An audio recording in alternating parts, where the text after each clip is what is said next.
She didn't expect the letter to find her.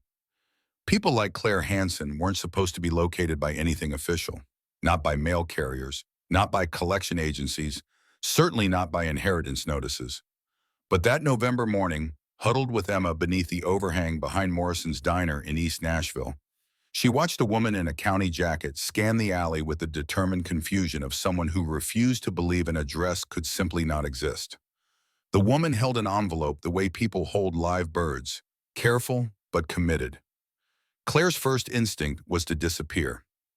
8 months of sleeping rough had taught her that official-looking people rarely brought good news.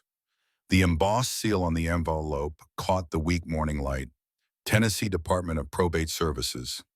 Emma, 10 years old and wrapped in the patched sleeping bag they shared, tightened her grip on Claire's arm. The gesture was so familiar now it hurt. Protection reflex. The kind of instinct no child should have mastered.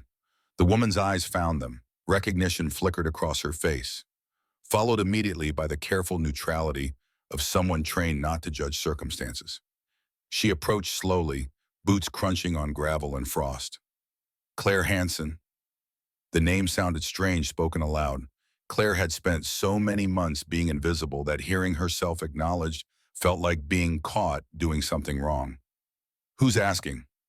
Professional but not unkind, the woman consulted the envelope again, as if to verify she hadn't made a terrible mistake.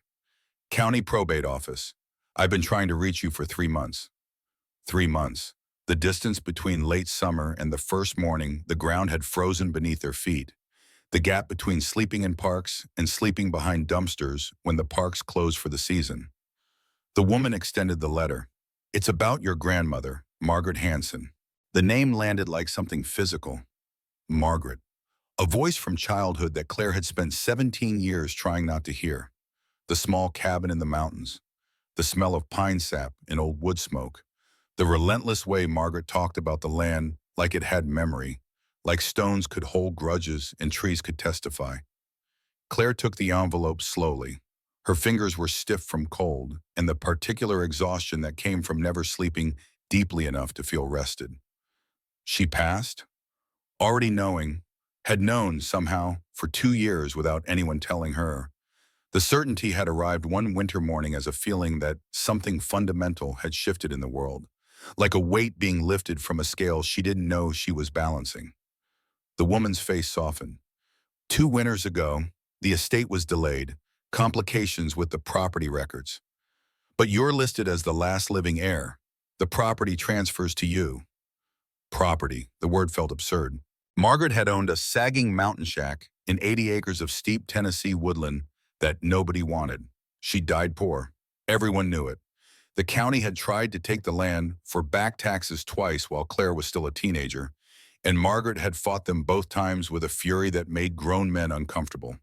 Claire had always believed her grandmother owned nothing of value except stubbornness and the kind of pride that starved before it bent. Yet here was an envelope. Legal. Official. Something Margaret had left behind. Something that might have a door Emma could lock. She signed the delivery slip with fingers that could barely hold the pen. The woman handed over the envelope, offered a sympathetic nod that somehow made everything worse, and walked back toward the mouth of the alley where a county sedan waited with its engine running. Emma leaned against her mother. Where is it? Claire opened the envelope carefully, half expecting the paper to disintegrate like something from a dream. Inside was a deed printed on heavy stock that felt expensive and permanent. The legal description meant nothing to her. Township numbers, range markers, coordinates that pulsed on the page like something coded. But the address she recognized. Hansen Ridge Road, Sevier County. The eastern slope of the Smoky Mountains where the elevation got serious and the winters came early and stayed late. A handwritten note was paper-clipped to the deed. County letterhead, dated 3 weeks ago. Occupant rights valid.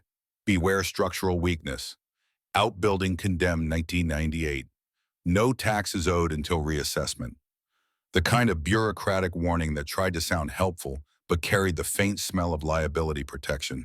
Structural weakness could mean anything from a loose board to a collapsed foundation. Condemned outbuilding suggested something the county wanted demolished but couldn't afford to tear down. Still, it was a place. A structure with walls and a roof that might not leak too badly. An address that could receive mail, that could prove residency, that could open the tiny doors that led to bigger doors that led to the possibility of something resembling stability. Claire looked at her daughter. Emma's face was pinched with cold and hope in equal measure. "We're going." Not home. Claire couldn't call it that. Home implied welcome, implied belonging, but it was a destination. And after 8 months of drifting, that felt like mercy. They gathered their things, 2 backpacks worn shiny at the stress points, the sleeping bag that smelled permanently of damp and diesel, a thrift store coat that had given up on insulation but still blocked some wind. Everything they owned fit into 2 hands. The bus to Gatlinburg left in 40 minutes. Claire counted the emergency fund. $37 in ones and quarters, enough for 2 tickets with $3 left over. Emma pressed close as they walked toward the station. The streets were filling with morning commuters, people who slept in beds and worried about traffic instead of where their next meal would come from. Claire felt invisible moving through them, a ghost passing through the solid world. At the station, she bought the tickets from a clerk who didn't look up from his phone. The bus was half empty. They took seats in the back where the engine noise would cover conversation and Emma could sleep without strangers watching. The city fell away behind them. Nashville's sprawl thinned into strip malls, then scattered houses, then the rolling Tennessee hills that deepened and darkened as they moved east. Emma's head found her mother's shoulder within 15 minutes, the exhaustion of chronic uncertainty pulling her under. Claire stayed awake, watching the landscape change. The road climbed steadily. Bare trees lined the highway like anatomical diagrams, all structure and no decoration. The sky was the color of old steel. She'd last traveled this route at 17. Running away from Margaret's cabin with nothing but anger and a bus ticket her mother had sent from Knoxville, she'd sworn never to return. Had built a life deliberately distant from these mountains. Nursing school in Memphis. Marriage to a man who'd seemed stable until the gambling debts surfaced. Emma's birth in a hospital that smelled like bleach and new beginnings. Then the divorce. The cascade of financial collapse that followed. The realization that every safety net she'd believed in was made of paper, and the first strong wind had torn it all away. Going back to the mountains felt like admitting defeat. Like the universe had a sense of humor dark enough to return her to the exact place she'd fled, only now broken, desperate instead of young and angry. The bus rattled through Sevierville, past Pigeon Forge with its tourist traps shuttered for the off-season, into Gatlinburg where the road began to climb seriously and the air thinned in that way that forced honest breathing. They got off at the last stop. The old gas station at the junction of 441 and Hanson Ridge Road had closed years ago. Plywood covered the windows. Graffiti proclaimed territories and heartbreaks in equal measure. Claire shouldered both packs.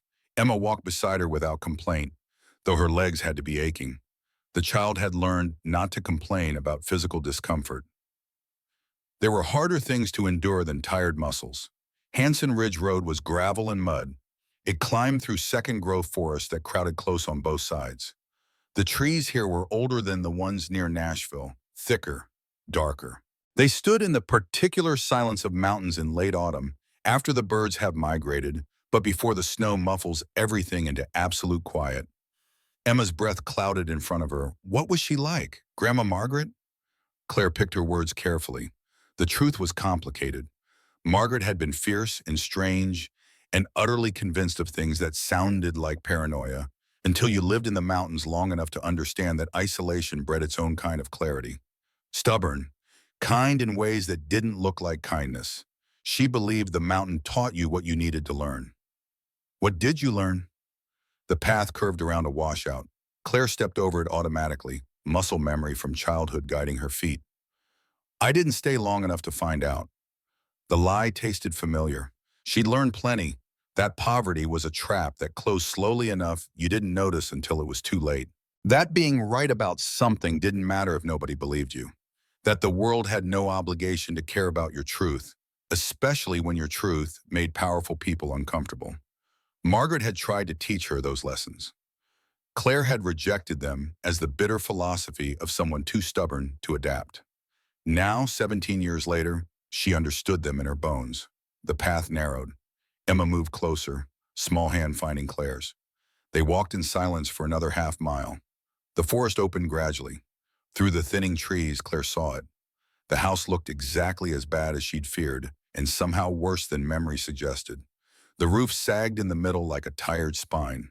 Boards had curled away from the frame, exposing dark gaps. The porch had surrendered to gravity completely, collapsing into a sprawl of lumber and weeds that looked almost deliberate, like modern art about decay. Windows were either missing or broken. The chimney listed slightly to the left. The whole structure seemed held upright by stubbornness and the skeletal support of its own frame. Emma's voice was small but not frightened. "It's really old." "It is, but it's ours." They approached slowly. Each step felt like walking into the past, into a version of herself she'd tried to bury. The yard was overgrown but not entirely wild. Someone had mowed at some point in the last year. The grass was short enough to see the ground. Claire reached the front door and stopped. It was closed but not locked. The handle turned easily, too easily. The hinges had been oiled recently. She could smell it. 3-in-1 oil, the kind Margaret used to keep in the kitchen for every squeaking hinge and sticky drawer. The door swung inward without protest. Inside, dust drifted in shafts of late afternoon light, but not thick dust, not the accumulated sediment of 2 years' abandonment. The floors were swept.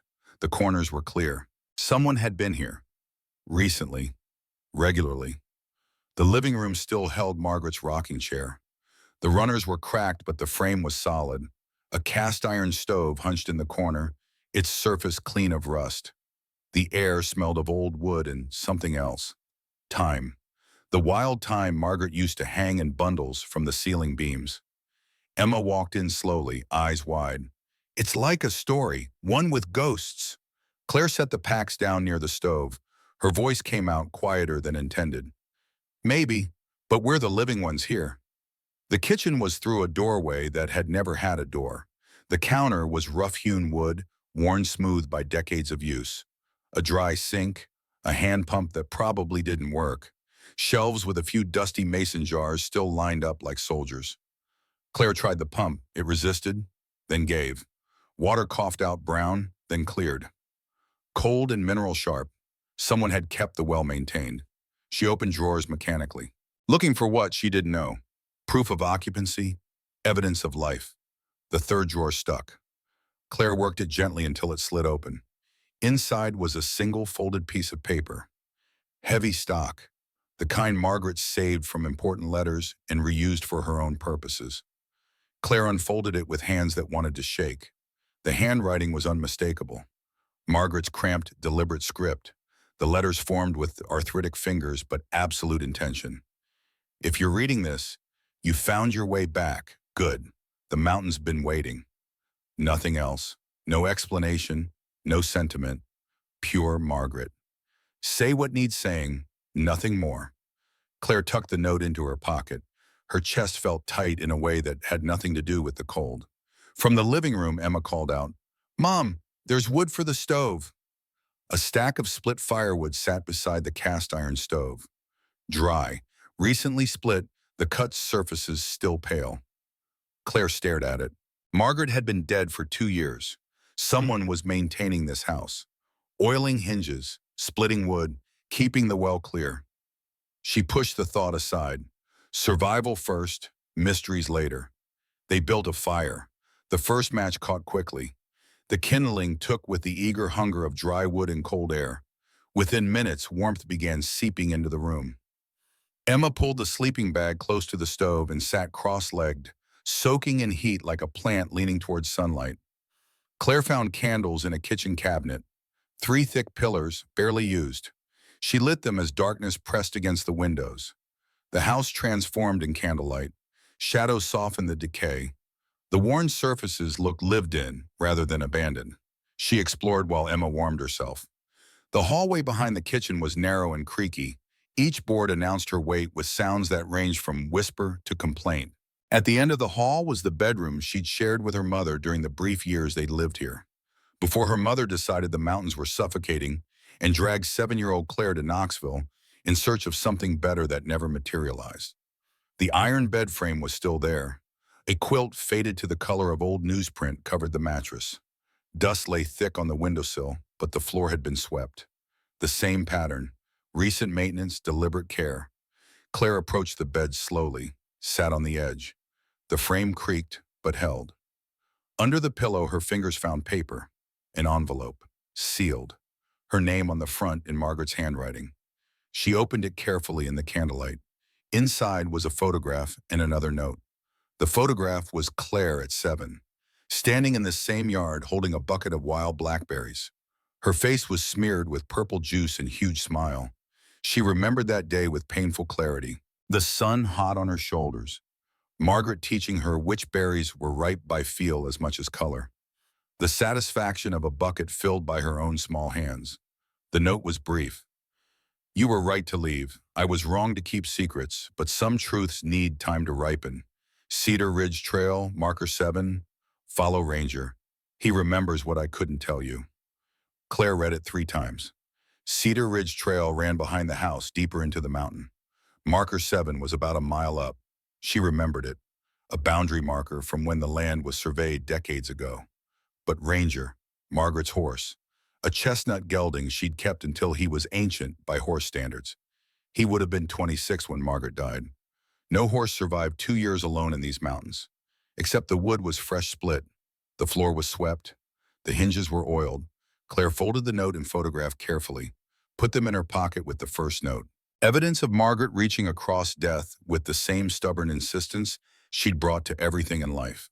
She returned to the living room. Emma had curled up in the sleeping bag, eyes heavy. There's a bed. We can sleep warmer. Together they moved the sleeping bag to the bedroom, spread it over the quilt for extra insulation. Emma climbed in without hesitation. Exhaustion had lowered her standards for acceptable sleeping conditions months ago. Claire lay beside her daughter. The mattress was lumpy, but not terrible. Through the broken window, cold air drifted in, but the thick quilt and sleeping bag created a cocoon of relative warmth. Emma's voice was drowsy. It's better than the alley. It is.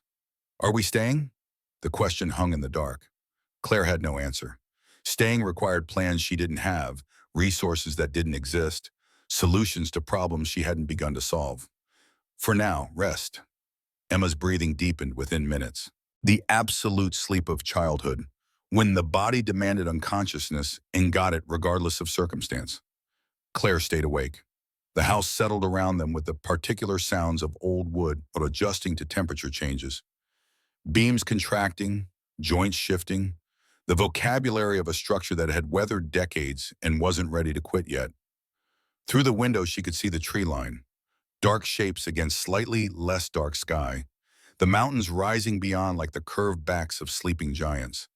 A shape moved outside. Claire sat up slowly, watched. There, between the house and the forest, something large, moving with deliberate slowness. Her heart rate kicked up. Bear, her mind supplied immediately. Black bears were common here. They denned for winter, but a warm autumn could keep them active late. But the shape was wrong for a bear. Too tall, too angular. It stepped into a patch of moonlight, and Claire's breath caught. A horse. Chestnut coat with a silver blaze down the muzzle. Moving stiffly but steadily toward the house. Stopping 20 feet from the collapsed porch. Looking directly at the bedroom window.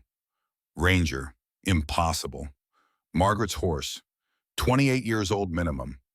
Horses didn't live this long, especially not alone in the wild. But there he stood, real, solid, breath steaming in the cold air. The horse met Claire's eyes through the broken window. The gaze was almost human in its intensity. Recognition flickered across that ancient equine face. She whispered without meaning to. You can't be here. The horse snorted softly, pawed the ground once, then lowered his head until his muzzle was inches from the window opening. Claire slipped out of bed carefully. Emma didn't stir. She moved to the window, heart pounding with the kind of adrenaline that had no clear outlet. The horse waited, patient as stone. She reached through the broken pane. Her fingers found the warm silk of his muzzle. He breathed against her palm, steady, real, impossible but undeniable. His breath misted in the cold. He nudged her hand gently, then her coat pocket. She frowned, reached in, pulled out the folded notes. The horse nudged them again, insistent but gentle. Claire unfolded the second note. Read it again by moonlight. Cedar Ridge Trail, marker 7. Follow Ranger. He remembers what I couldn't tell you. The horse stepped back, turned slowly, faced the tree line, looked back at her once, then began walking toward the forest. Every rational thought in Claire's head screamed that this was impossible. Horses didn't live 28 years. They didn't survive 2 winters alone. They didn't appear at exactly the right moment to guide people to mysterious destinations. But rationality had stopped being a reliable framework for understanding the world around the time she lost her job and her apartment in the same week. Reality, she'd learned, was more flexible than she'd been taught to believe. The universe had its own logic that didn't consult human expectations. And Margaret had never lied to her. Never. She'd kept secrets. She'd been difficult and strange and impossible. But she hadn't dealt in deception. The horse waited at the tree line. Claire looked back at Emma, sleeping deeply, safe for the moment in a house that was warmer than an alley. She grabbed her coat, pulled on her boots, checked that the kitchen matches were in her pocket and the small flashlight she'd shoplifted from a gas station 3 weeks ago. She paused at the bedroom door. "I'll be back soon," she whispered to her sleeping daughter. Then she stepped outside into the November cold and followed a ghost horse into the forest. Ranger moved slowly but with complete certainty. He knew exactly where he was going. Claire followed, the flashlight beam bouncing ahead of her. The trail was narrow and overgrown but still visible. Deer used it probably. Maybe hikers in summer. The trees closed in, tall oaks and hickories, their bare branches creating a lattice against the sky. The temperature dropped as they climbed. Claire's breath clouded thick in front of her face. The horse never looked back, just maintained his steady pace upward. After 20 minutes, Claire saw it. Marker 7, a weathered wooden post with a rusted metal tag stamped with the number. The official boundary of Margaret's 80 acres. Ranger turned sharply to the left, off the main trail onto a path so faint Claire would have missed it completely.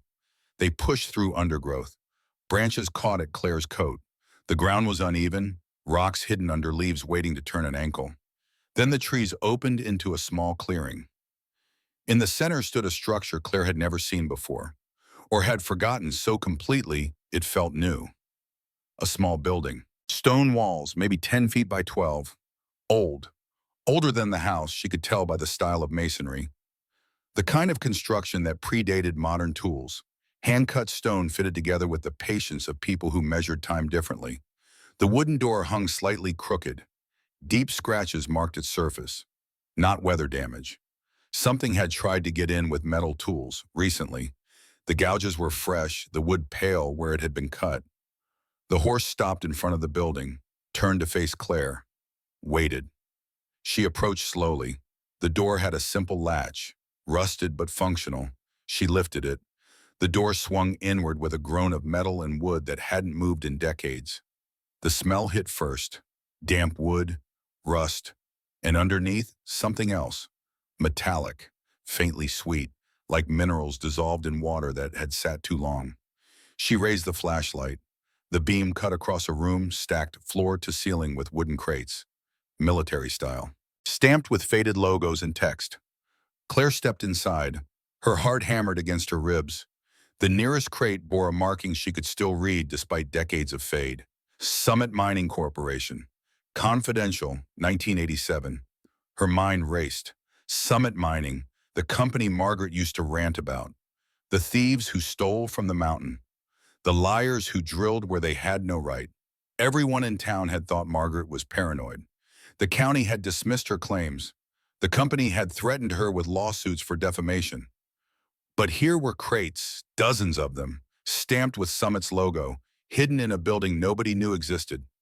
Claire found a rusted crowbar leaning against the wall, wedged it under the nearest crate's lid. The wood resisted, then cracked. Nails screamed as they pulled free. The lid fell away.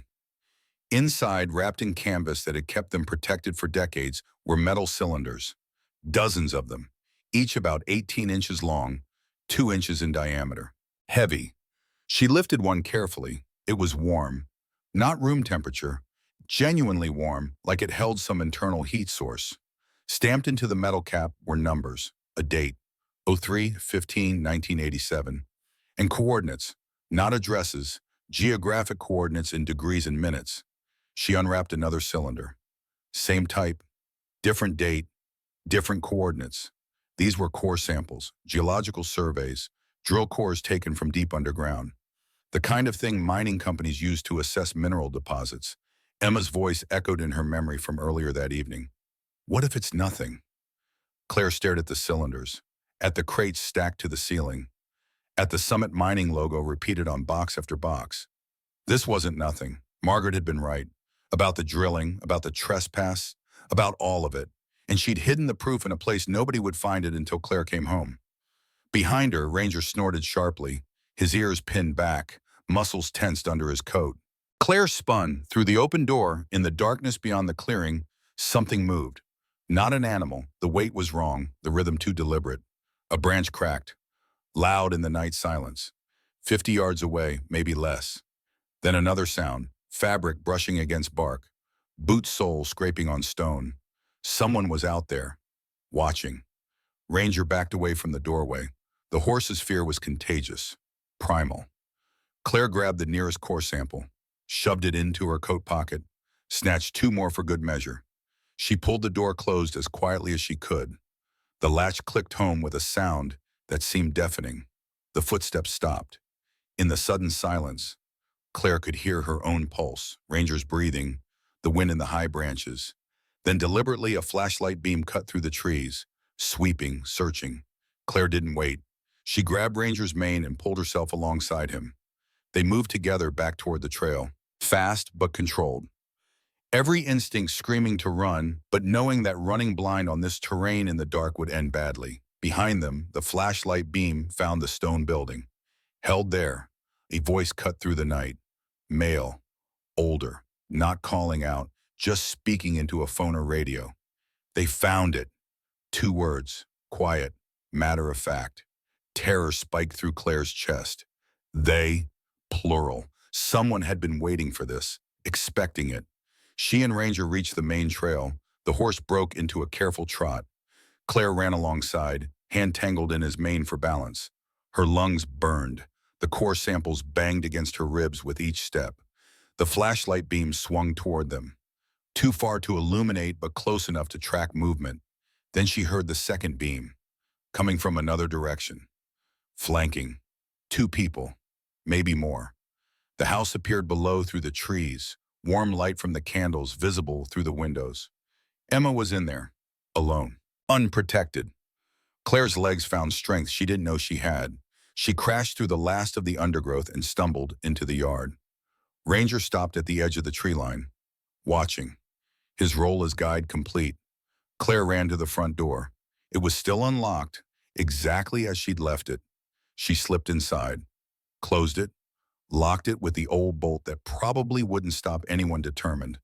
Her hands shook as she checked the windows, looking for movement, for flashlight beams. Nothing. The forest was dark and silent again. She checked the back of the house, the kitchen window that faced the mountain. It had been fully closed when they arrived. Now it was open an inch, just enough to slip fingers through and lift. Someone had been here, in the house, while she was gone. Fresh boot prints marked the kitchen floor. Mud, recent, leading from the back door to the hallway, to the bedroom. Claire's vision tunneled. She ran to the bedroom. Emma was still there, still sleeping, undisturbed. But someone had stood in this room. The boot prints stopped at the foot of the bed. Someone had looked at her daughter while she slept. Claire's hands clenched. The core samples in her pocket dug into her ribs. She checked the rest of the house, found nothing else disturbed, closed and locked every window that still had a working latch, dragged the heavy rocking chair in front of the back door. Then she returned to the bedroom, sat on the edge of the bed with her back to the wall and her flashlight in her hand. Outside, Ranger stood guard in the moonlight, patient as death itself. Claire didn't sleep. She watched the windows, listened to every sound. The house settling, the wind moving through empty places, the particular quality of silence that forms when danger stops announcing itself and just waits.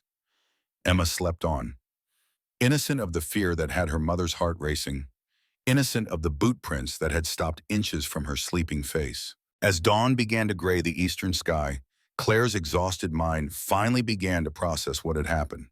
Margaret had hidden evidence of something big enough that people were still watching for it 36 years later. Big enough to maintain a surveillance on an abandoned house.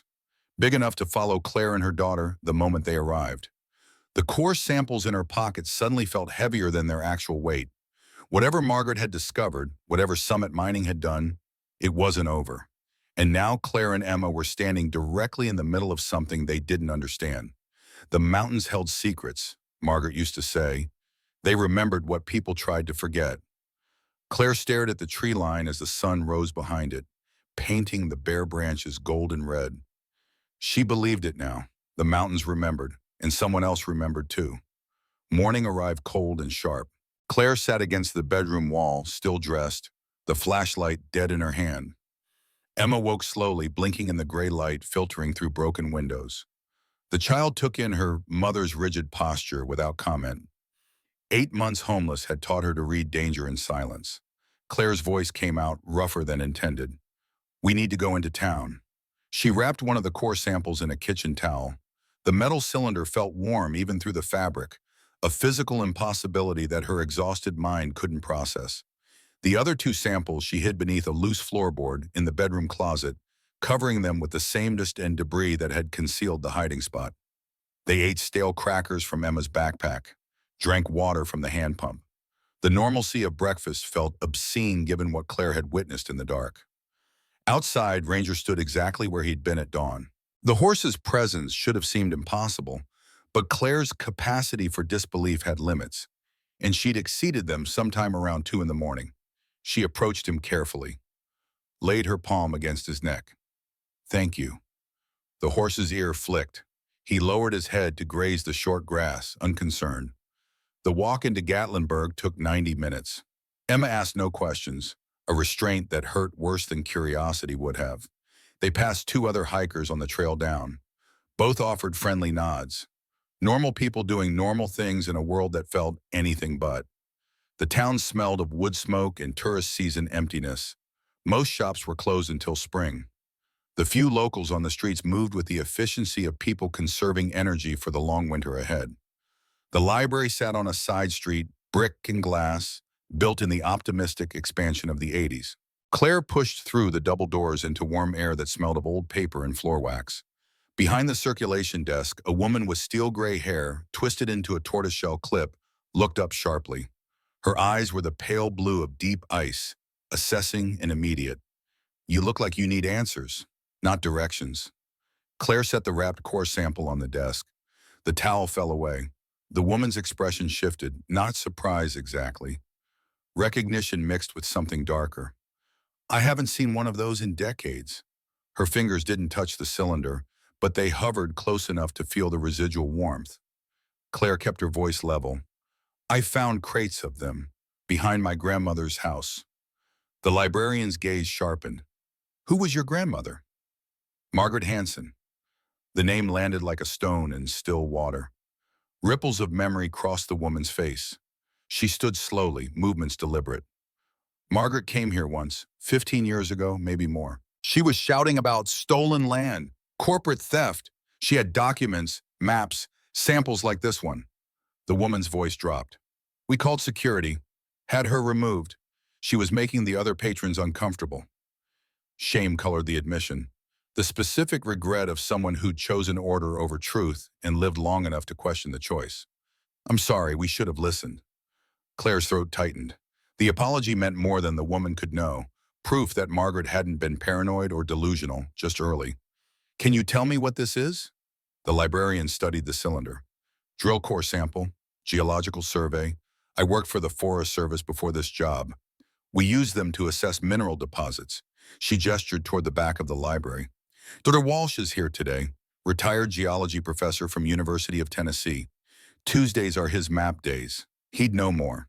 She led them through the stacks to a reading room where maps covered every available surface. Topographic surveys, mineral surveys, watershed maps. A tall man stood hunched over a table, magnifying glass in hand, examining contour lines with the intensity of someone reading scripture. Dr. Thomas Walsh looked like he'd been assembled from spare parts. Too tall, too thin, stooped from decades of peering at things smaller than they should be. His flannel shirt was worn soft at the elbows, wire-rimmed glasses magnified eyes that missed nothing. The librarian made brief introductions and left them alone. Walsh approached the core sample like it was religious artifact, lifted it carefully, turned it toward the window light. His fingers traced the stamped numbers with practiced familiarity. Spodumene. See this pale band? Lithium-bearing mineral. He rotated the cylinder slowly. High grade, maybe 1.5% lithium content. Beautiful specimen. His voice carried the detached appreciation of someone who'd spent a career studying rock composition, but his hands trembled slightly. Do you know what lithium was worth in 1987? Almost nothing. Electric car batteries didn't exist. Grid-scale storage was science fiction. This mineral was industrial waste. He set the core down with exaggerated care. Do you know what it's worth now? $80,000 per ton. The number hung in the air. Claire's mind struggled to process it. She'd found dozens of these cylinders, maybe hundreds in those crates. Walsh pulled out a geological survey map of Sevier County, spread it across the table with the reverence of someone handling original scripture. Where exactly did you find this? Claire pointed to the approximate location of the stone building. Walsh measured coordinates with a ruler, cross-referenced with the numbers stamped on the core sample. His face went white. This coordinate is 400 feet north of Summit Mining's lease boundary. He looked up at Claire with something approaching awe. They drilled on your grandmother's land, illegally. His finger traced the property lines, and they found one of the richest lithium deposits in the eastern United States.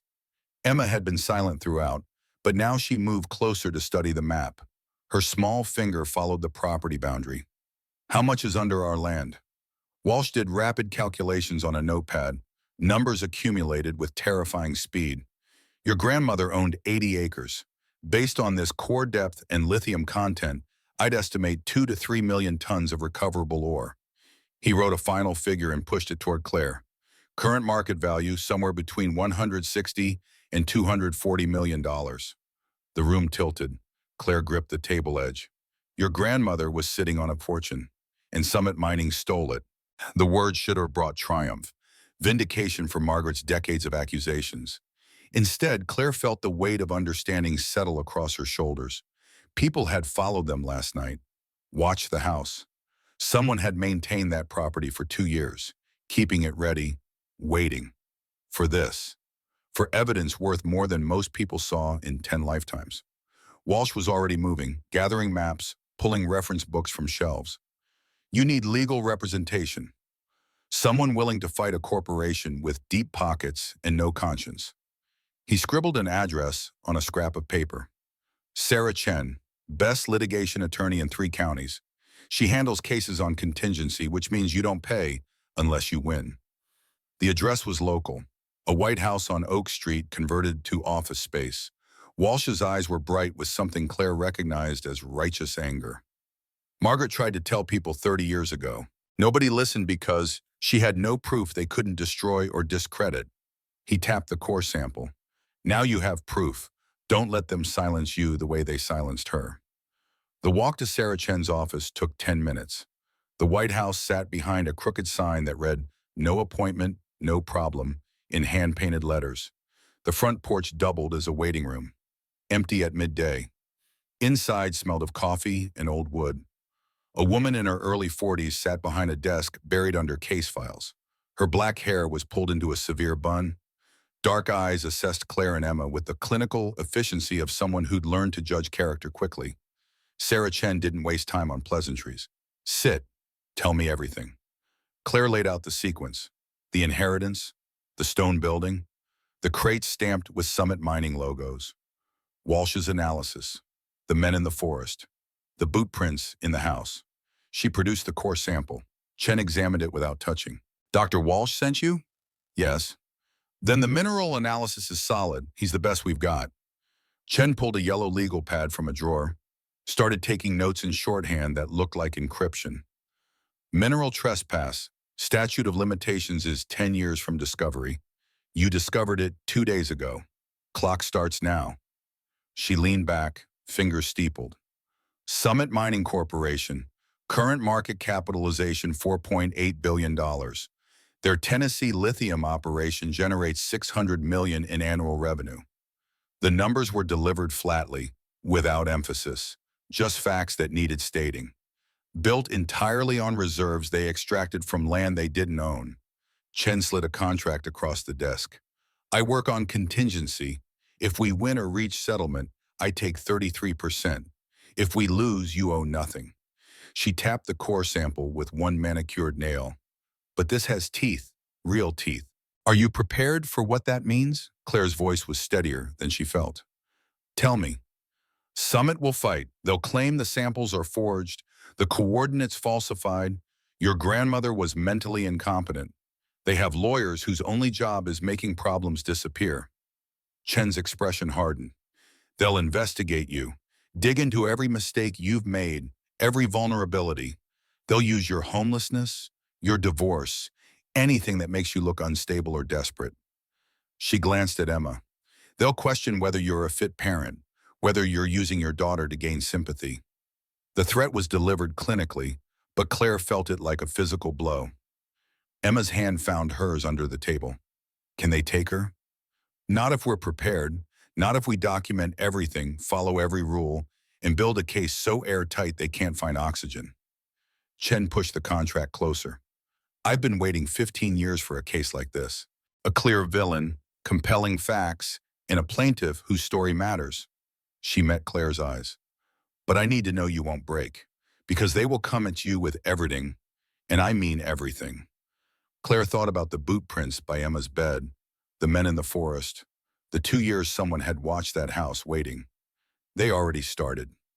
Something fierce crossed Chen's face. Good, then we won't waste time pretending this is civil. Claire signed the contract. Her handwriting looked shaky next to Chen's precise signature, but it was legally binding. Chen immediately began organizing. She drafted a statement for Claire to sign, contacted Walsh about providing expert testimony, started building a timeline of Summit's operations in the area. We need more than one core sample.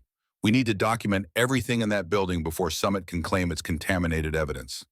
She grabbed her phone. I'm calling the county sheriff. We'll get those crates photographed and cataloged today. Official record before anything disappears. The next 3 weeks blurred into a sequence of depositions, document reviews, and meetings with people whose expertise Claire barely understood. Walsh prepared a 47-page technical analysis of the core samples, complete with mineralogical assays and geographic surveys proving the drilling occurred outside Summit's lease. The librarian produced meeting minutes from a county commission hearing in 1987. Margaret's name appeared 3 times. Each mention dismissed her claims as unsubstantiated and lacking credible evidence. The commission had voted unanimously to take no action. Then Jack Holloway appeared, 72 years old, spine curved from decades of manual labor, hands gnarled with arthritis. He walked into Chen's office on a Tuesday afternoon, carrying a ledger so old the binding had disintegrated into loose pages. I was a drill technician for Summit, 35 years. His voice was gravel and regret. I kept records they told me to destroy. The ledger contained daily logs of drilling operations, dates, locations, depths, supervisors, technical details that meant nothing to Claire, but made Chen's eyes go wide. Holloway pointed to entries from March 1987. Off-lease drilling, Hanson property, 340 feet. The dates matched the core samples exactly. In the margin, handwritten in faded pencil, were initials. J.H. That's me, Jack Holloway. I logged every sample I pulled. He turned to another page. More entries, more coordinates that fell outside Summit's legal boundaries. Supervisor ordered silence. Said we'd all be terminated if word got out. I had a wife, kids in school. I needed the job. His hand shook. Margaret Hanson came to the drilling site once. Demanded to know what we were doing. Security ran her off, called her crazy. Holloway looked at Claire. I'm 72, stage 3 lung cancer. I'm not scared anymore. His jaw set. Margaret died alone. People called her paranoid. That's on me. I knew she was right and said nothing. He pushed the ledger toward Chen. Now I'm going to make it right. Chen's response was immediate. She drafted Holloway's sworn affidavit, had it notarized the same day, added it to the evidence file that was growing thicker daily. Summit's response came within a week. A stack of legal documents 4 inches thick. Denials of every allegation. Claims that the core samples were forgeries, the coordinates fabricated, the ledger a crude attempt at fraud. Their lead attorney, Marcus Brennan, requested an immediate dismissal hearing. The county courthouse was newer than the library, but carried the same institutional smell. Bleach and bureaucracy. The hearing room was small, designed for preliminary motions rather than full trials. Brennan arrived with 2 junior attorneys and a paralegal carrying 3 briefcases. He was 51, silver-haired, with the kind of face that photographed well and projected competence. His suit probably cost more than Claire had earned in 6 months of nursing. Judge Patricia Calloway presided with the exhausted patience of someone who'd seen every variation of corporate malfeasance and had stopped being surprised. Brennan's opening was smooth, practiced. He positioned Margaret as a troubled woman who'd harassed Summit for decades, suggested the core samples had been planted recently, implied that Claire was exploiting her grandmother's mental instability for financial gain. Mrs. Hansen was non-compos mentis, her claims delusional. Multiple county officials can testify to her erratic behavior. Chen rose slowly. When she spoke, her voice carried none of Brennan's polish, but had something harder underneath. Poverty isn't mental illness, Your Honor. It's what happens when corporations steal from the powerless and then gaslight them when they fight back. She presented Walsh's analysis. Holloway's ledger. The county meeting minutes showing Margaret's claims were dismissed without investigation. Summit wants this dismissed because discovery will expose 3 decades of systematic theft. They're not protecting their reputation. They're protecting their profits. Judge Calloway studied the evidence for 10 minutes. The courtroom was silent except for the clock above the bench ticking toward a decision that would determine whether Claire's fight ended before it began. Finally, Calloway looked up. Motion to dismiss is denied. This case proceeds to discovery. Summit will provide all records of drilling operations in Sevier County from 1985 to 1995. Her gavel fell. Final. Brennan's face remained neutral, but something cold flickered in his eyes as he passed Claire on his way out. That evening, Emma noticed the car first. Mom, that car's been behind us since town. Claire checked the rearview mirror. A dark sedan, nondescript, following at exactly the legal distance. She took an unnecessary turn. The sedan followed. Another turn. Still there. Her hands tightened on the steering wheel. The truck they'd borrowed from Chen rattled over the rutted mountain road. The sedan maintained position. It followed them all the way to Hanson Ridge Road, then stopped at the junction. Watched. Didn't follow onto the private drive, just made sure Claire knew she was being observed. The next day, their front tire blew on the way down the mountain. Claire pulled over, cursing. Examined the damage, not wear, not a puncture from road debris. A 4-inch nail driven straight through the tread at a perfect 90-degree angle.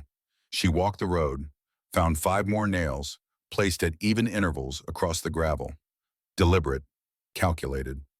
Emma's voice was small. Someone put those there. Claire called Chen, documented everything with photographs, filed a police report. The deputy who responded was polite but skeptical. Could be kids, happens sometimes. His eyes said he didn't believe it. He knew exactly what this was. 4 days later, they returned from a meeting with Walsh to find the bedroom window shattered. Not cracked, completely destroyed, glass scattered across the floor in a pattern suggesting deliberate force. Nothing stolen. But someone had walked through every room. Opened drawers, checked closets, searched. Fresh boot prints marked the kitchen floor. Size 13, work boots with a distinctive tread pattern.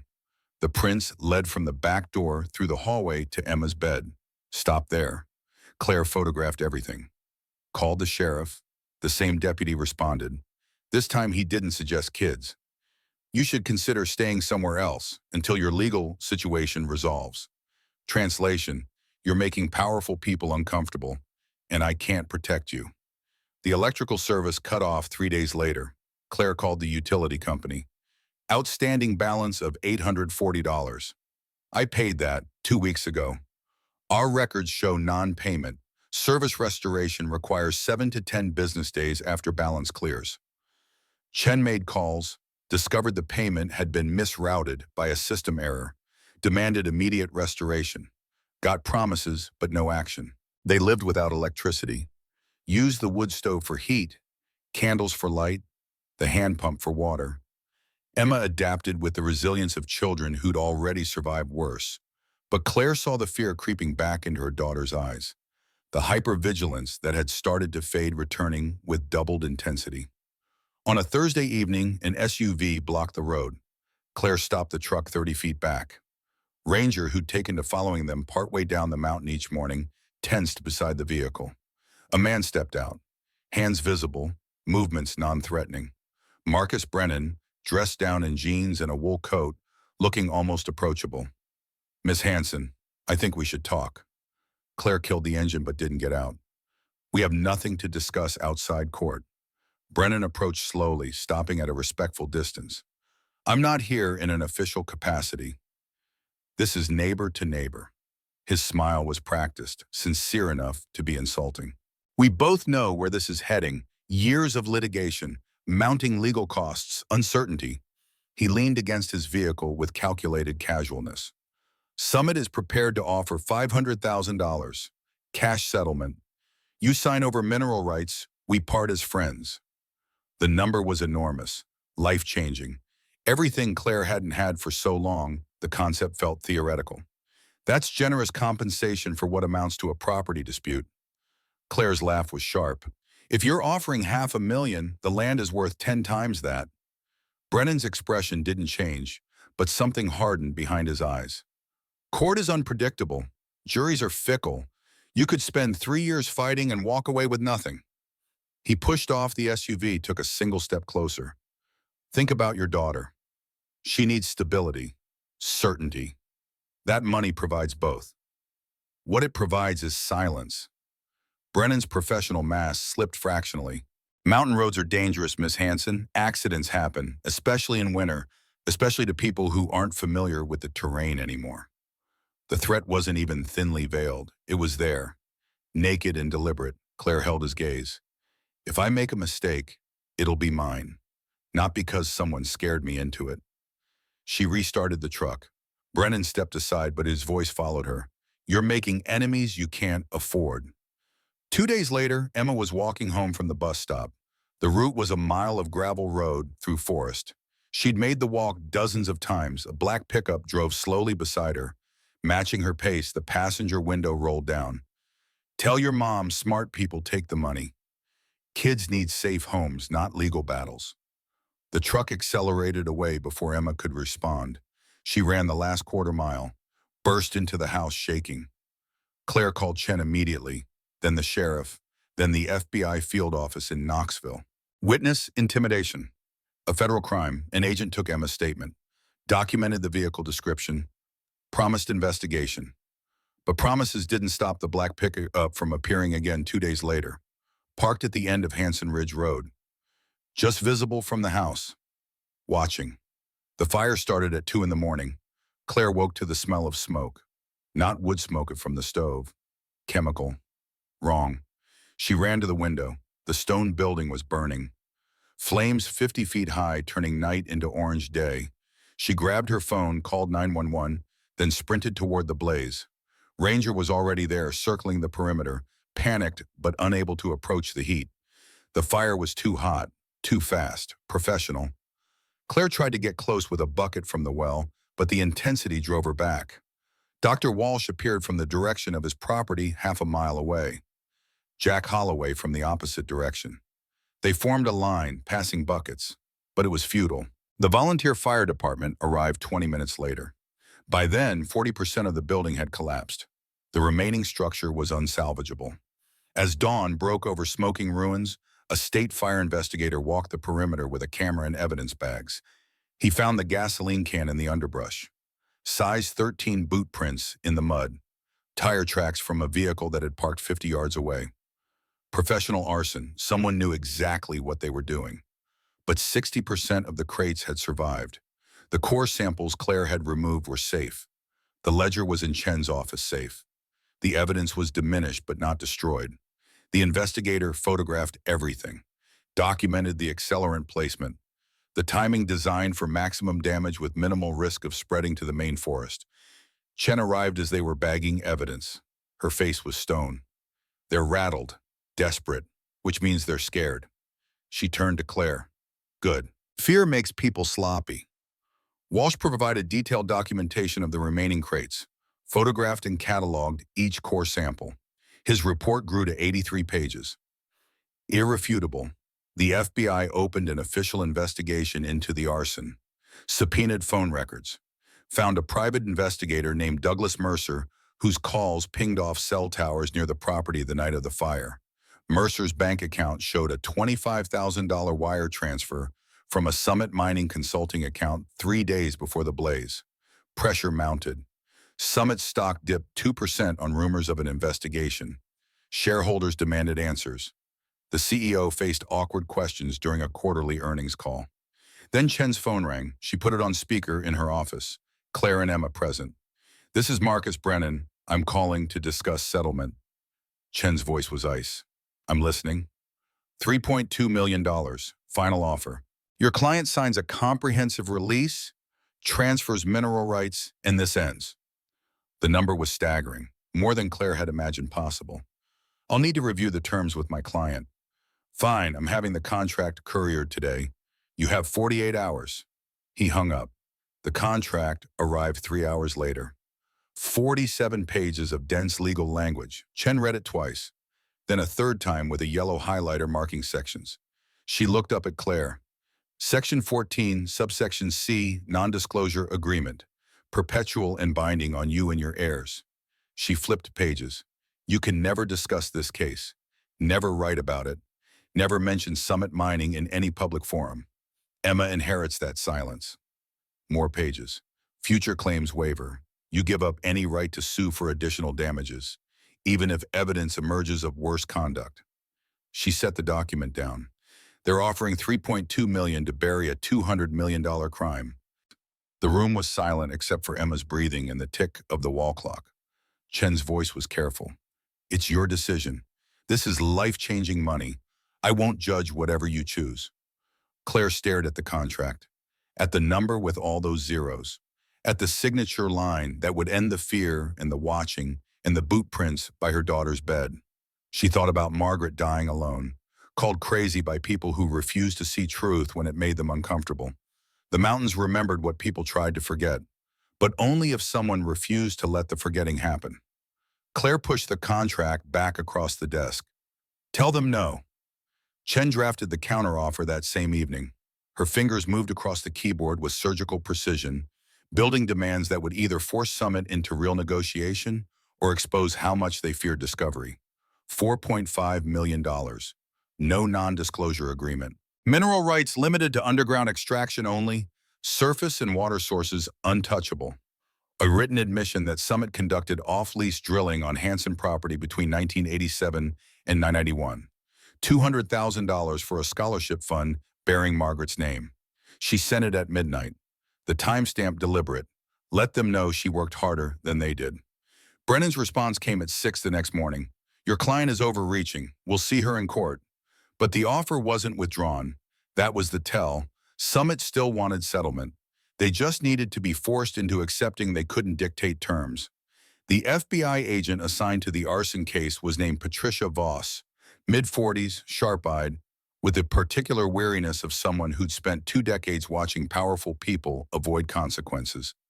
She arrived at Chen's office carrying evidence bags and a subpoena for Summit's phone records. We found Douglas Mercer, private investigator with a history of corporate dirty work. His phone shows 47 calls to Summit's main number in the month before the fire. She laid out call logs, timestamps, duration, a pattern of communication that looked exactly like what it was. Wire transfer of $25,000 from a Summit Consulting account to Mercer's LLC 3 days before your building burned. Voss set down photographs, boot prints, tire tracks, the gasoline can with partial fingerprints that matched Mercer's service record from his brief stint in the Army. Enough for federal charges, arson, witness intimidation, conspiracy. I'm recommending prosecution. Chen leaned back, fingers steepled. What does that do to our civil case? Strengthens it, proves malicious intent, shows a pattern of criminal conduct. Juries love sending messages to corporations that think they're above the law. But Voss's expression carried a warning. It also means years of trials, criminal first, then civil. Your client and her daughter living under threat the entire time. Claire absorbed this sitting across from Chen's desk. Emma was at the library with Walsh, learning geology because education couldn't stop just because their lives had become a legal battlefield. How long? Criminal trial, 18 months minimum. Appeals could add 2 years. Civil case can't proceed until criminal concludes. You're looking at 4 years, maybe 5. 5 years of watching over her shoulder. 5 years of Emma growing up afraid. 5 years of Summit's resources grinding against their endurance. Voss continued, or Summit realizes the criminal exposure makes settlement cheaper than fighting. Federal charges create shareholder liability. Board members start asking uncomfortable questions. Sometimes that pressure accomplishes what righteousness can't. The pressure arrived faster than expected. Summit's stock dropped 8% over 3 days as news of the FBI investigation leaked to financial reporters. The CEO faced hostile questioning during a CNBC interview about alleged criminal activities in Tennessee operations. Shareholders filed a demand for the board to investigate. The kind of internal review that started friendly and turned vicious when numbers got uncomfortable. Brennan called Chen on a Friday afternoon. His voice had lost the smooth confidence of earlier conversations. We need to talk, off record. They met at a coffee shop in Knoxville, neutral territory, where neither side had home advantage. Brennan arrived alone. No junior attorneys, no paralegal with briefcases. Chen brought Claire. Deliberate. Make him look at the person he'd threatened. Brennan ordered coffee. Neither of them would drink. When he spoke, exhaustion edged his words. The board is nervous. The FBI investigation creates exposure beyond this case. They want it resolved. Then accept our counteroffer. I can't. Not all of it. The admission of wrongdoing, the scholarship fund, those are non-starters. Chen's expression didn't shift. Then we proceed to trial. Let discovery expose everything. Brennan's jaw tightened. Discovery goes both ways. We'll subpoena every aspect of your client's life. Her employment history, her divorce, her eviction. We'll paint her as an opportunist who abandoned a mentally ill grandmother and now exploits her death. Claire spoke for the first time. Do it. I've got nothing left to lose except my daughter, and you already tried threatening her. Something crossed Brennan's face. Not quite shame, but recognition that the tactics he'd relied on weren't working. 2.9 million, mineral rights underground only, surface protected, no NDA. You're free to discuss the case publicly. He paused. But no admission of wrongdoing. Summit won't put that in writing. Instead, we fund the scholarship at $150,000. We don't attach Margaret's name publicly, but you can. Call it whatever you want. Chen pulled out her phone, started calculating. After taxes and my fee, Claire nets about 1.4 million. Enough to secure her future, protect the land, give Emma education and stability. She looked at Claire. Or we go to trial, 60% chance we win bigger, 40% chance we lose everything. Either way, it takes years. The coffee shop was nearly empty. Afternoon light slanted through windows, illuminating dust motes like they were something profound. Claire thought about Margaret spending 30 years fighting alone, about Emma's childhood being consumed by litigation instead of being young. Truth mattered, but survival mattered too. And sometimes wisdom meant knowing when you'd won enough to matter. I want one more thing, one sentence in the settlement agreement. Not an apology, just acknowledgement. Brennan's eyes narrowed. What sentence? Summit Mining acknowledges off-lease drilling occurred on Hanson property between 1987 and 1991.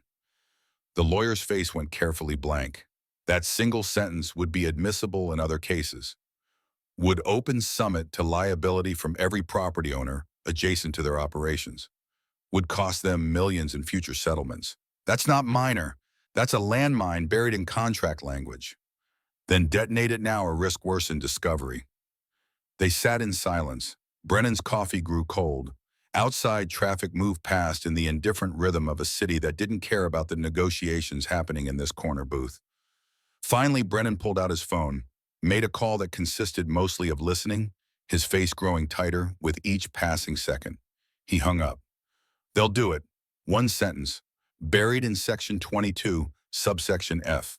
Factual acknowledgement, not admission of liability. Legal hair-splitting, that meant everything.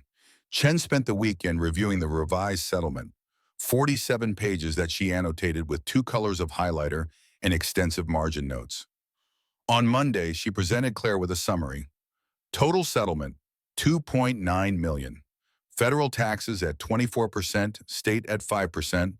That's $841,000 to the government. Leaves $2,059,000. My contingency fee is 33% of gross, $680,000. She wrote the numbers clearly. Your net, $1,380,000. The figure sat there on the yellow legal pad, more money than Claire had imagined having in a lifetime. Enough to erase years of fear about tomorrow. Chen continued, I recommend you use it like this. $220,000 for complete house renovation. Professional contractors, proper permits, bringing everything to code. $60,000 for Ranger's barn and care, including provisions for rescue horses, if you want. More notes. $150,000 into a trust for Emma's education. That covers undergraduate and graduate school, adjusted for inflation.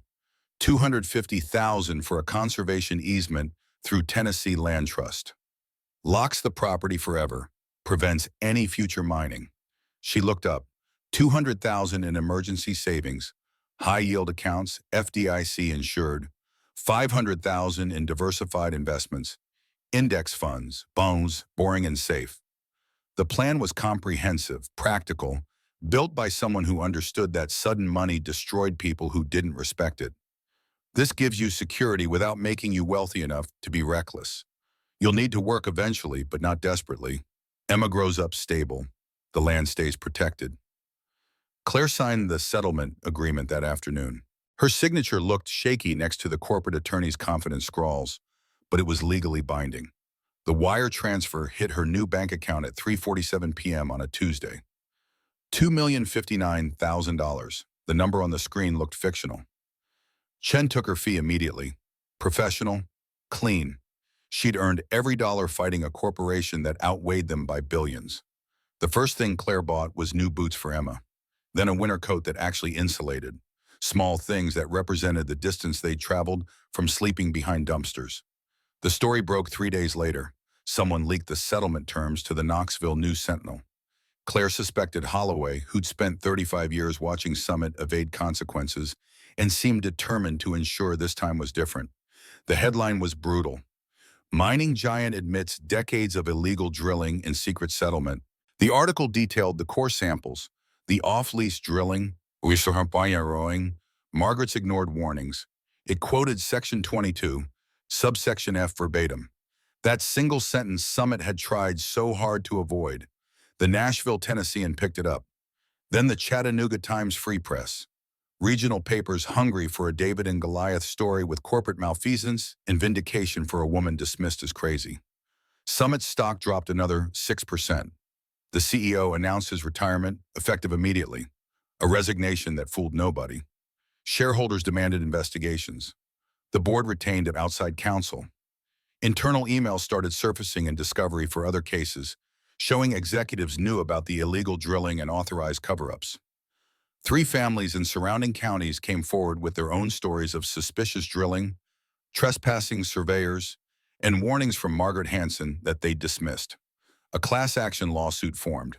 Summit faced liability that made Claire's settlement look like pocket change. Marcus Brennan's name appeared in the internal emails. Instructions to manage the Hanson situation quietly. Approval of payments to Mercer. Knowledge of intimidation tactics. The Tennessee Bar Association opened an investigation. Professional conduct violations. Conspiracy to commit witness tampering. Subordination of perjury in his prepared motions claiming the core samples were forged. 6 months after the settlement, Brennan was disbarred. His law license revoked permanently. His career as an attorney ended with bureaucratic finality. Claire learned about it from a newspaper article. No triumph accompanied the knowledge. Just the quiet recognition that consequences eventually found even people who thought themselves immune. She saw him once, months later, a chance encounter on a Knoxville street. Brennan was leaving a commercial real estate office, carrying a box of personal effects. His face had hollowed. Beard stubble suggested he'd stopped caring about appearances. Their eyes met for 3 seconds. He looked away first, walked past without acknowledgement.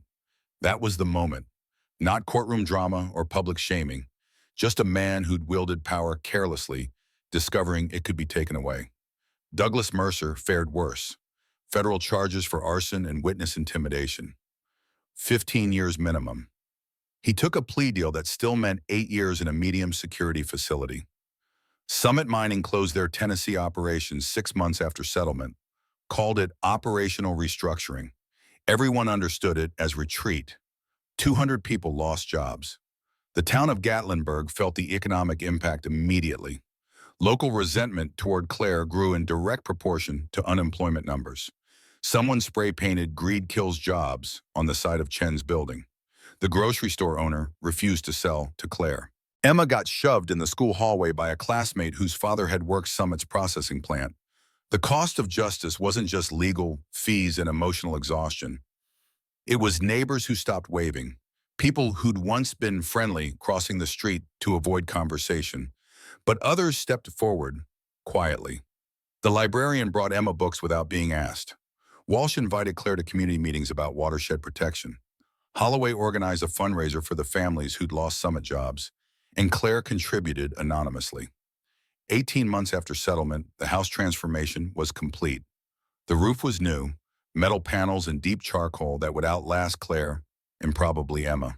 Triple-pane windows kept heat in and weather out. New electrical wiring brought the house into the 21st century. Solar panels on the south-facing slope provided enough power to sell excess back to the grid.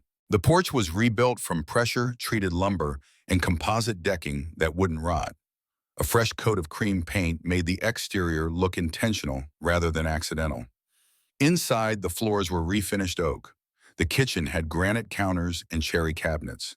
A modern heat pump replaced the wood stove, though Claire kept the old cast iron as decoration because Margaret would have appreciated the gesture. The bedroom where Emma slept had new drywall, insulation, and a window that locked securely. The bathroom had hot water on demand and a shower that didn't require heating water on the stove first. It was still recognizably Margaret's house. The bones hadn't changed, but the structure had been loved back to life. Ranger's barn sat 50 yards from the house, 20 by 30 feet, with rubber mat flooring that protected aging joints. Infrared heaters kept the temperature above freezing, even in January. Automatic waterers ensured fresh supply without hauling buckets. Ranger shared the space with 2 other horses. Rescues from an auction where they'd been headed for slaughter. An Appaloosa mare with a crooked foreleg and a bay gelding too old for anyone to want. The 3 of them stood in the paddock on spring mornings, sunlight catching their coats, living proof that being unwanted wasn't permanent. Emma had started at Gatlinburg Elementary in January. The transition was rough.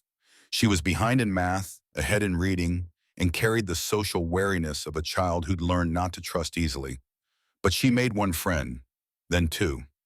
By spring, she had a small group that ate lunch together and traded books during recess.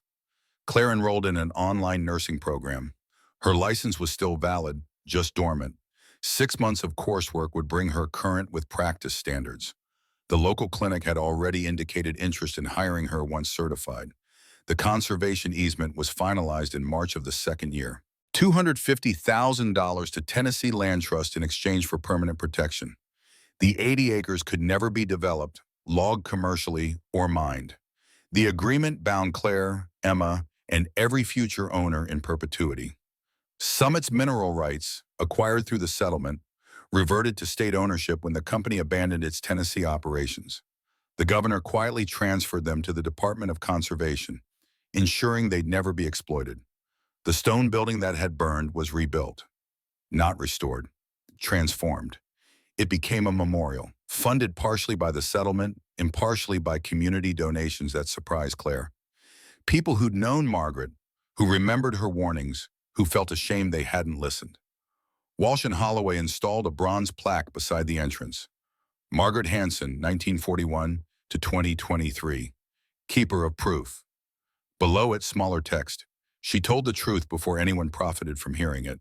Inside, behind glass, were 3 core samples, the ones that had started everything, labeled with their coordinates and mineral content. A timeline on the wall documented Margaret's 30-year fight, county meeting minutes, her handwritten letters to officials, Summit's denials, the evidence she'd hidden, the vindication that came too late for her to witness. The local school district started bringing fourth graders on field trips. The librarian led tours, explaining how corporations could harm communities and how one person with the documentation could challenge power. Claire watched from the doorway during the first tour, listened to children ask questions about her grandmother, heard the librarian call Margaret a hero who nobody recognized. It didn't undo Margaret's lonely death, didn't erase the years people called her paranoid, but it changed the story from tragedy to legacy. The town slowly shifted its narrative. The initial resentment about lost jobs evolved into recognition that Summit had been exploiting the community for decades. Property owners started questioning whether their land had been violated. Environmental groups tested water sources and found contamination that predated Claire's lawsuit. The mayor proposed the Margaret Hanson Water Protection Act, legislation requiring mining companies to disclose their all drilling activity within 1 mile of residential water sources. It passed unanimously. A year later, 3 more families filed suits against Summit's successor companies. All referenced Section 22, subsection F from Claire's settlement. That single sentence became the key that unlocked dozens of cases. Claire testified as an expert witness twice. She didn't enjoy it, but understood the responsibility. Her grandmother had fought alone. Claire wouldn't let others face the same isolation. On a December evening, snow fell softly across the ridge. Claire and Emma sat on the rebuilt porch, hot chocolate steaming in their hands. Below them, Gatlinburg's lights flickered through the trees. Emma's voice was thoughtful. Did Grandma's secret really change things? Claire considered. Summit was gone. The water was cleaner. The land was protected. Families who'd been dismissed now had legal precedent to fight. It shook the part that needed shaking and reminded people that truth buried is still truth waiting. Below them, Ranger grazed in the paddock, impossibly old, impossibly alive, impossibly present for all the moments that mattered. Emma leaned against her mother. Are we rich now? Claire smiled. The question made sense from a child who remembered counting coins for bus fare. Rich enough to keep the land safe, rich enough to give you choices. She thought about the investment accounts, the emergency fund, the scholarship trust, security measured in boring financial instruments that would never make headlines, but would protect Emma's future. But we're rich in something else. We get to finish her story. Emma's hand found hers, small fingers and larger ones, warmth against the December cold. The house stood behind them, solid, repaired, ready for decades more of weather and time. A structure that had survived abandonment and arson to become home. Claire thought about the journey from Nashville's alleys to this porch, the inheritance that had seemed like desperation but became vindication. The choice to fight when taking money would have been easier. Margaret had left more than property. She'd left proof that standing alone against power wasn't madness. It was integrity waiting for the world to catch up. The night deepened, snow accumulated in the yard, softening edges, covering the scars where the old porch had collapsed. Nature's way of moving forward without forgetting. Emma's breathing slowed, the exhaustion of a full day pulling her towards sleep. Can we stay here forever? The question held the weight of a child who'd moved too many times, who associated stability with temporary conditions. As long as you want, this is ours. The land trust makes sure of that. Not just legally theirs, spiritually theirs, connected to Margaret's stubbornness, in Claire's refusal to be silenced, in Emma's resilience through circumstances no child should endure. Inside, the renovated house waited, warm, solid, equipped with appliances that worked and systems that functioned. Everything Margaret had died without, but would have appreciated for her family. They went in together. Claire locked the door behind them. A simple gesture that meant something different than it had a year ago. Not protection against immediate threat, but the ordinary security of people who belonged. Emma fell asleep quickly in her room with the window that locked and the heat that stayed consistent. Claire checked on her twice out of habit, though the need for hypervigilance was fading. In the living room, Margaret's rocking chair sat in the corner, restored but not replaced. The wood had been treated, the runners reinforced, but it was still recognizably the chair where an old woman had sat plotting how to preserve truth until someone could use it. Claire sat in it now. The motion was soothing, back and forth, the rhythm of continuity. On the wall hung a photograph she'd found in Margaret's papers. 3 generations. Margaret young and fierce. Claire's mother tentative and already looking elsewhere. Claire herself at 7, holding blackberries and grinning with purple-stained teeth. Beside it, a newer photo, Claire and Emma outside the memorial, the plaque visible in the background. Both of them smiling in a way that suggested they'd survived something and knew it. The mountains held them with the patient grip of things that had witnessed human struggles for millennia and would witness millennia more. They didn't judge, didn't demand, just offered the possibility of belonging to people willing to accept their terms. Outside, the night was quiet except for wind through trees and the occasional sound of Ranger shifting in his stall, the old horse that had somehow survived to guide them exactly when guidance mattered most. Claire thought about the men who'd followed her that first night, the boot prints by Emma's bed, the fire that destroyed half the evidence but couldn't destroy the truth. They tried to make her afraid, succeeded, honestly. Fear had been her constant companion for months, but fear and courage weren't opposites. Courage was fear that kept moving forward anyway. That signed counteroffers and rejected settlement terms and stood in front of powerful men without flinching. Margaret had possessed that courage, had wielded it alone for 3 decades. Claire had inherited it, not through genetics, but through necessity and example, and the refusal to let her daughter grow up believing that might made right. The rocking chair creaked softly. Outside, snow continued falling, accumulating in the trees, covering the scars of last year's fire, creating the conditions for next spring's growth. Emma would grow up here, would learn the mountain's lessons at a pace that didn't crush her, would understand that some fights took years and some victories looked nothing like triumph.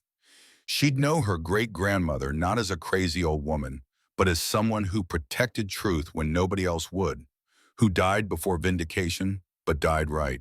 That was worth more than the settlement, more than the house or the barn or the security in the bank. It was the inheritance that actually mattered. Claire stood, turned off lights, checked locks one final time, climbed stairs that didn't creak anymore to a bedroom that held heat through the night.